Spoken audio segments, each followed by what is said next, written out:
So I got this Wharncliffe Delica in S30V for an absolute steal, but she is pretty beat up.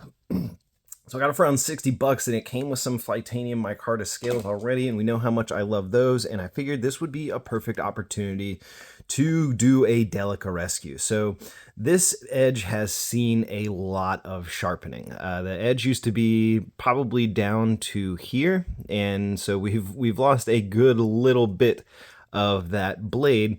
One of the other issues of that being sharpened so much is that it goes up into the thicker part of the blade, which means it's significantly thicker behind the edge. So we're looking at close to 24 thousandths behind the edge on this knife, which means it's going to have pretty poor performance at that thickness behind the edge. Blade, and one of the big issues with that is that when the blade is closed, let's see if I can get it line back up real quick just to demonstrate.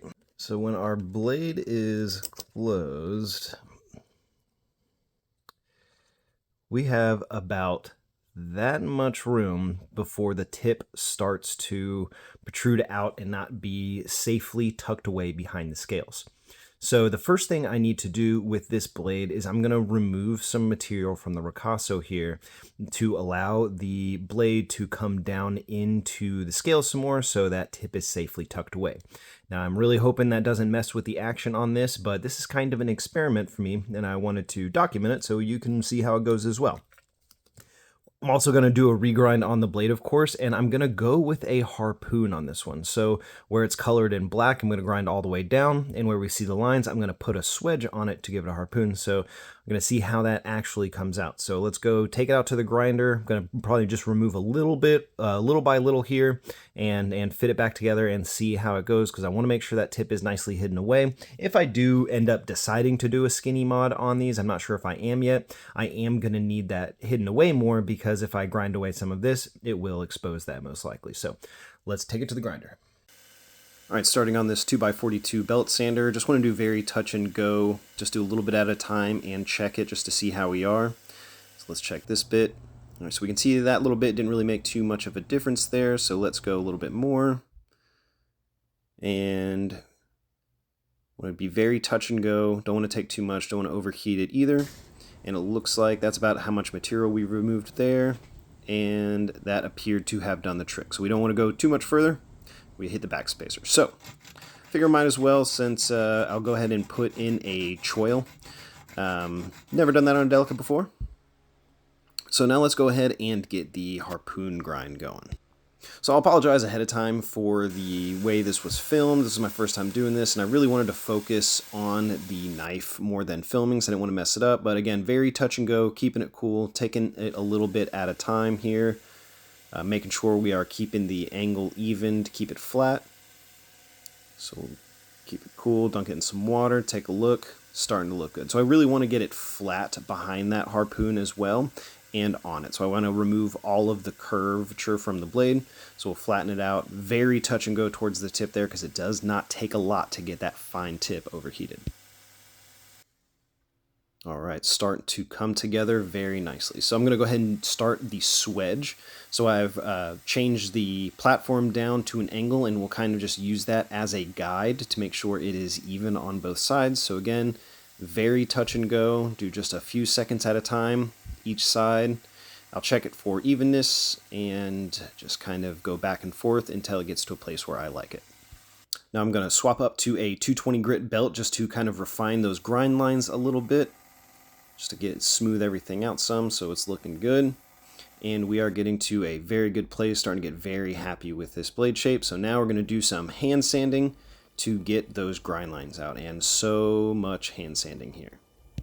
So after about 30-40 minutes of hand sanding, I'm going to try to give it a stone wash without etching first, to give it a lighter wash, just see how it is, using my little homemade tumbler here. And if you didn't see it before, this is my expertly crafted homemade drill peanut butter jar toggle bolt featuring the toy trash truck rock tumbler. So about an hour, figure I'll give it a check. Figured we need more time without being etched first, and we're not making a lot of progress. Can still see those grind lines a lot, so I'm gonna actually put it in for another entire hour. So the stonewash looks good in this lighting, but you can still see a whole lot of those grind lines. It's been a few hours at this point, and I don't think it's going to get those grind lines out. So I think I'm going to refinish the surface and do an acid etch, and then give it a tumble after that. So now we are going to actually thin the knife as well. So I want to remove some material just to get it thinner behind the edge. Going to do both sides here and be very careful to keep it cool. So the knife is looking good, feeling good. It's thinning out very nicely, so it should perform much better now. So let's go ahead and do a good bit more hand sanding to make sure all of those grind lines are removed. It is a long process to make sure those all come out to make a good uniform finish on the knife. And after much hand sanding and abrasives later, we got to a place where I am happy with that finish. Looks okay in the satin, but I really want to go with the acid and stonewash finish on this one. It's not perfect, and a good etch will cover up any little mistakes in that finish. So let's go ahead and I'm going to put some nail polish around the pivot area to make sure we're not etching into any pivot or lock interface. And then we'll go ahead and give it a dip in the 50/50 distilled water ferric chloride etch. This one went a few minutes longer than the K390 because it is a stainless steel, and once you wipe that away, it starts to really reveal that darkened finish. I want to go a little darker, so we'll put it back in for another minute or so. It's looking in a good place now, so we're going to go ahead and neutralize it in a baking soda bath. And then again, assemble our expertly engineered stonewashing system with our uneven pieces of wood, toy, and empty peanut butter jar. Hit it with some WD-40. Get everything back together and let it run. What do they say? If it's stupid and it works, it ain't stupid. This has been working pretty good for me so far. So the S30V with the etch, I let it run about 30 minutes in the tumbler. I want to give it a really aggressive finish because I want to lighten up that darkness on the blade. So I want it to have a really aggressive stonewash on it. So give it a look, and that is looking mighty fine to me. Really like that aggressive stonewash finish. We're going to go ahead and get it sharpened up and put back together. So of course, you know, we've got the Flytanium titanium backspacer. This one I desperately needed because that one was so beat up. The nubs were completely messed up from previous incorrect disassemblies, so the action was very mushy on it. Go ahead and get the scales back together. Get the blade back in place. Go ahead and get the pivot screw back in pivot there, get everything tightened down, take the tension off the lock bar, and we are good to go. And you know, I actually etched and stonewashed the pocket clip as well. Same process as the blade. And this one was a lot of back and forth. There was a lot of time and work put into this one, but again, I'm very happy with how this one turned out. Love the blade shape. Really like the way the clip and the blade finish kind of brings it all together. Like the skinny mod on it as well. And as you can see, I kind of have a style going with these Delicas. So this one with the regrind, it was 24 thousandths behind the edge, and I brought it down to just 10 thousandths. So this thing should be an excellent slicer.